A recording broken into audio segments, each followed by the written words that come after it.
Pemirsa, orang kedua PDI Perjuangan, Hasto Kristianto, bertubi-tubi harus berurusan dengan penegak hukum.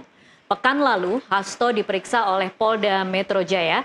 Sementara hari ini, Senin 10 Juni 2024, Hasto dipanggil oleh KPK karena kasus Harun Masiku yang buron sejak 4 tahun lalu.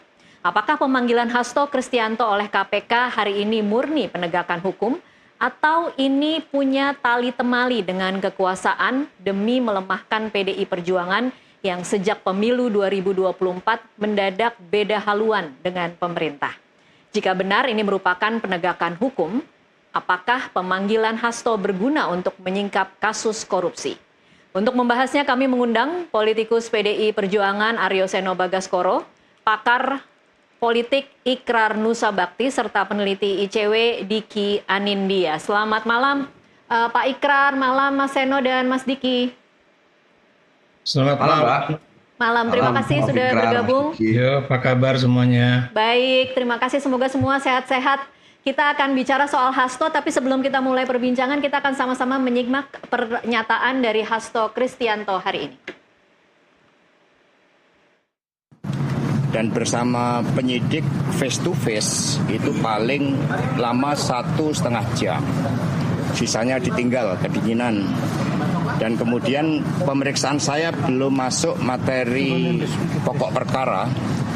Karena di tengah-tengah itu kemudian staf saya yang namanya Kusnadi itu dipanggil katanya untuk bertemu dengan saya.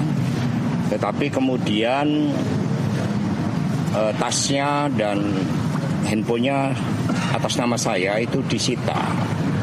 Sehingga kemudian kami tadi berdebat karena sepengetahuan saya sebagai saksi di dalam kitab Undang-Undang Hukum Acara Pidana, saya berhak untuk didampingi penasihat hukum.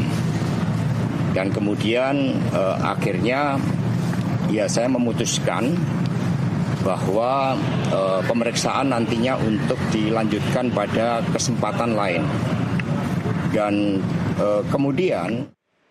Baik, kita langsung saja berbincang. Saya ke Mas Seno terlebih dahulu. Mas Seno, saya mau konfirmasi dulu, ini sebenarnya HP-nya disita atau diminta ditahan selama proses pemeriksaan?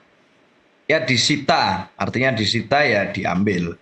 Dan dalam konteks itu saya rasa apa yang disampaikan dari pernyataan Pak Sekjen Hasto Kristianto tadi, itu adalah satu rangkaian dari harapan kami semua di PDI Perjuangan agar seluruh lembaga penegak hukum bekerja dengan profesional, seprofesional mungkin. Dari awal hingga akhir, dari rangkaian pertama sejak pemanggilan, pemeriksaan, dan seterusnya. Karena apa? Karena hari ini kami berusaha untuk menunjukkan satu bentuk edukasi politik kepada siapapun bahwa kita hari ini tinggal di negara hukum. Artinya Rechtsstaat, bukan Machtsstaat. Artinya dalam semua proses hukum yang harus dijalankan sebagai warga negara yang patuh, siapapun dia, itu harus mengikuti dengan baik prosedur hukum yang berlangsung. Menarik memang mencermati apa yang terjadi di publik secara percakapan di media sosial, secara percakapan di dunia netizen, bahwa timing atau momentum pemanggilan Mas Hasto Kristianto yang bertubi-tubi itu menjadi satu catatan yang menarik. Bagaimana minggu lalu dipanggil di Polda, meskipun case-nya adalah case undangan klarifikasi yang boleh hadir atau tidak, dan kemudian setelah selesai dari urusan itu pada sore harinya langsung ada pengumuman di media massa bahwa KPK akan memanggil Pak Hasto. Dan hari ini sudah dilakukan pemanggilan. Timing ini sangat berdekatan dan waktunya sangat dekat. Apalagi kalau bicara tentang kasus Harun Masiku, ini kasus yang sudah terjadi selama 4,5 tahun. Ya. Dan semua sebenarnya pihak-pihak yang terlibat dan diduga punya kaitan sudah menjalankan proses prosedur hukumnya. Sudah menjalani masa kurungan. Dan tinggal Harun Masikunya yang tidak segera ditemukan oleh kawan-kawan KPK. Baik. Dan tiba-tiba hari ini secara momentum mendekati pilkada, pada saat kami melakukan konsolidasi partai dan selesai melaksanakan rakernas, tiba-tiba dilakukan pemanggilan bertubi-tubi. Baik. Saya nggak tahu apalagi nih lembaga hukum lain yang akan manggil Sekjen Mas Hasto. Baik. Tetapi Mas Seno, setidaknya kami datang. Oke, baik Mas Seno, saya ingin fokus pada hari ini dan statement dari Hasto Kristianto.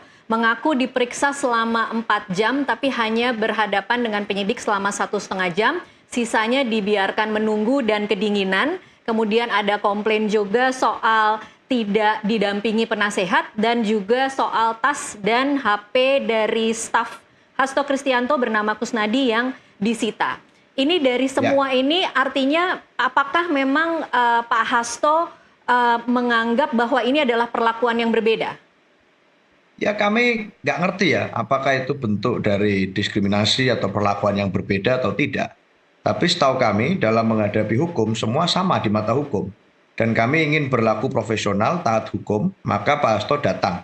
Dan datang artinya menghargai apa yang terjadi di KPK, sehingga yang dilakukan tadi adalah datang sendiri dengan hanya didampingi oleh tim hukum yang jumlahnya 3 orang dan 1 orang staf ya Pak Kusnadi itu tadi. Artinya sebagai sekjen partai, pemenang pemilu legislatif harusnya bisa saja kalau mau show of force misalnya dengan menghadirkan kader-kader partai yang lain dan lain sebagainya.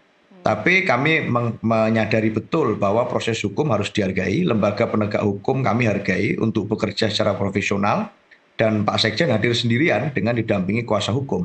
Okay. Nah, sepanjang pengetahuan kami dari berita acara, proses berita acara secara hukum, harusnya yang menjadi saksi, yang hari ini status Pak Hasto adalah sebagai saksi, harusnya diperkenankan untuk bisa didampingi oleh pengacara atau tim kuasa hukum pada saat pemeriksaan berlangsung. Baik. Karena sifatnya adalah meminta keterangan. Tapi kan tadi tidak. Jadi selama 4 jam itu tadi sendiri berarti ya, sendirian dan kayak di ospek gitu. Artinya kan 1,5 jam itu di face to face. Kalau kita dari pernyataan Pak Sekjen kan bisa ditangkap begitu. 1,5 jam face to face. Kemudian sisanya sendirian. Baik. Di dalam ruangan yang sangat dingin. Artinya ya ada apa sebenarnya. Tapi kami tidak mau berandai-andai. Kami profesional. Harapan kami penegak hukum juga profesional. Sesimpel itu. Saya pindah ke Pak Ikrar sekarang. Pak Ikrar Nusa Bakti, Pak ini terakhir kali Hasto diperiksa itu Januari dan Februari 2020. Kemudian dipanggil lagi sekarang 4 tahun kemudian berdekatan dengan pemanggilan Polda soal laporan penyebaran hoax minggu lalu. Bagaimana Anda melihat pemanggilan Hasto Kristianto hari ini? Ya, ini juga menjadi pertanyaan kita bersama ya. Maksud saya dalam kasus Masiku ya, kita tahu tuh udah 4 tahun 5 bulan yang lalu kejadiannya ya.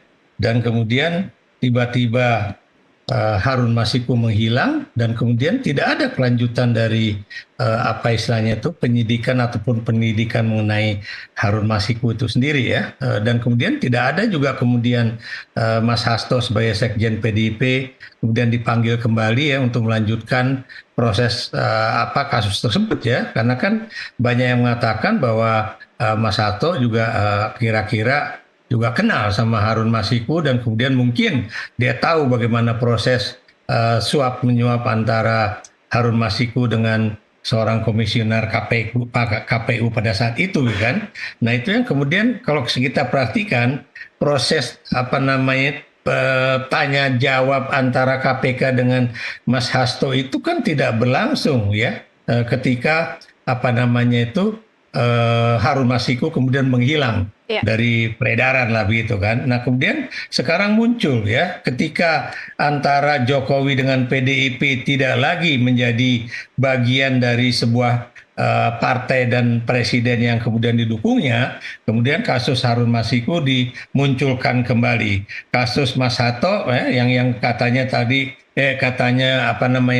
membuat satu pernyataan politik yang menyebabkan huru-hara ya dimunculkan oleh polisi. Walaupun kita juga bertanya-tanya apakah sebuah pernyataan sekjen PDIP di dua buah stasiun televisi itu kemudian menimbulkan huru-hara atau demonstrasi yang boleh dikatakan penuh dengan kekerasan dan sebagainya. Walaupun saya menduga bahwa itu nggak mungkin terjadi di era sekarang gitu kan. Apalagi Anda tahu di era sebuah televisi yang makin terbuka ya. yang kemudian orang juga bisa mengakses informasi juga secara terbuka dari manapun ya. Mana mungkin kemudian ada orang mengadukan bahwa ini Mas Hasto itu membuat satu pernyataan yang menghasut gitu kan, sehingga kemudian menimbulkan kerusuhan di lapangan. Dan menurut saya juga kerusuhan macam apa kalau misalnya kerusuhannya seperti 98, barulah kemudian seseorang itu bisa diduga melakukan suatu apa namanya itu boleh dikatakan memanas-manasi orang untuk bergerak dan sebagainya dan sebagainya. Baik, Nah, Pak Ikrar. kemudian kalau saya mungkin sedikit nambahkan ini Tasya ya, tentang proses yang tadi terjadi itu ya. Saya juga bertanya-tanya, apakah memang KPK itu menjalankan proses penyidikan yang tadi dijalankan itu sesuai dengan SOP atau tidak ya? Apalagi Anda tahu saat ini KPK itu atau proses apa namanya itu pemilihan calon komisioner KPK dan juga calon Dewan Pengawas KPK itu sedang berlangsung. Dan Anda tahu ya di berbagai media massa ya, termasuk harian Kompas, itu bertubi-tubi orang bertanya apakah proses pemilihan ini akan benar-benar fair dan bagus atau tidak, atau kemudian ini lagi-lagi akan lebih ditentukan oleh pemerintah ketimbang oleh masyarakat gitu kan. Nah, ketika banyak kritik terhadap KPK, sekarang muncul apa yang terjadi tadi siang ya, atau pagi sampai sore hari ya. Anda bisa bayangkan, Mas Hasto itu kan dipanggil ke KPK untuk memberikan informasi ya, untuk kemudian memberikan klasifikasi atau koreksi dan sebagainya atas katanya info-info terbaru mengenai Harun Masiku. Tapi Anda bisa bayangkan dia didiamkan 1,5 jam dan kemudian ketika dia sedang dipanggil oleh KPK sedang face to face, tiba-tiba apa namanya itu seorang stafnya dipanggil ke atas, katanya dipanggil sama Mas Hasto, nggak taunya stafnya itu dikibulin gitu kan. Apakah ini dibolehkan di dalam suatu proses penyidikan gitu kan? Baik. Kenapa demikian? Karena staf itu tiba-tiba langsung diambil tasnya, diambil apa namanya itu handphonenya. Demikian juga buku catatan ya. Anda tahu buku catatan seorang sekjen itu pasti berisi catatan-catatan rapat yang ada di PDIP ya. Dan itu bukan mustahil, itu juga bagian dari kerahasiaan partai ya. Apakah itu seorang penyidik KPK boleh mengambil itu gitu kan? Ini juga menjadi satu tanya-tanya besar, apalagi staf tersebut bukanlah subjek hukum yang juga mendapatkan surat pemanggilan oleh KPK begitu. Baik, Pak Ikrar, saya ingin bertanya tadi mungkin Anda sudah sedikit menjawab, tapi bagaimana kemudian kita bisa memisahkan antara Hasto Kristianto yang mungkin mengetahui informasi baru tentang keberadaan Harun Masiku atau tahu dan terlibat tentang kasus korupsi Harun Masiku dengan Hasto Kristianto yang kemudian saat ini terlihat seperti sedang ditarget oleh penguasa karena terlalu banyak bicara soal dugaan kecurangan pemilu.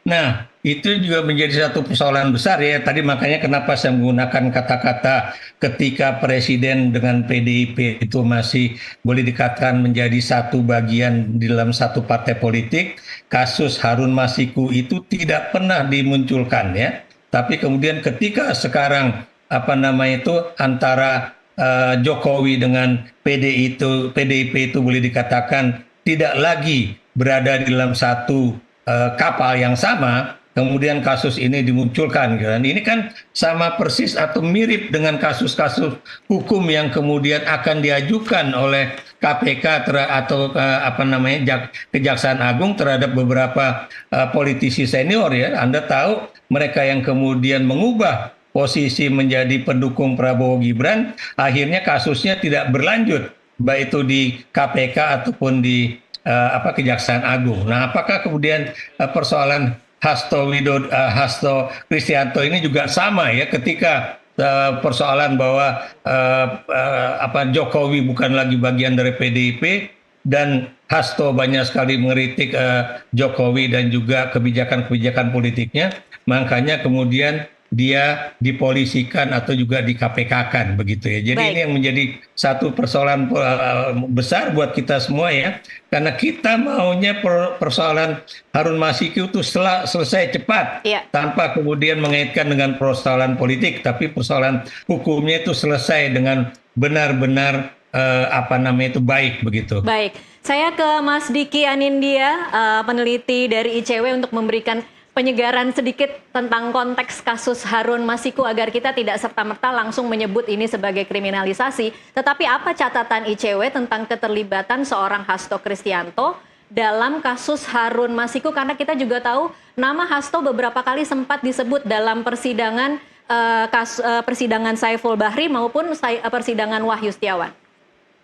Iya, ya pertama Mbak Tasya, saya nggak ingin terlalu naif ya dengan menyampaikan kesimpulan bahwa ini tidak ada persoalan soal indikasi kriminalisasi terhadap Pak Hasto begitu ya. Tapi kalau melihat gelagat yang tadi disampaikan oleh Pak Hasto begitu ya, di mana pada saat proses pemeriksaan selama 4 jam, 1,5 jam itu justru tidak mendalami soal proses pokok perkara, itu kan juga jadi pertanyaan, sehingga penting untuk didorong agar KPK dalam konteks pemeriksaan Hasto ini tidak sekedar untuk menebar gimmick, untuk sampai pada pendalaman terhadap pencarian Harun Masiku begitu ya, karena penyidikan dugaan perkara korupsi suap penggantian antar waktu anggota legislatif ini terpaut cukup lama begitu ya, di mana Harun Masiku sendiri sudah buron selama 4 tahun 8 bulan. Artinya penting nih untuk dikritisi bahwa waktu pencarian yang sangat lama itu mengindikasikan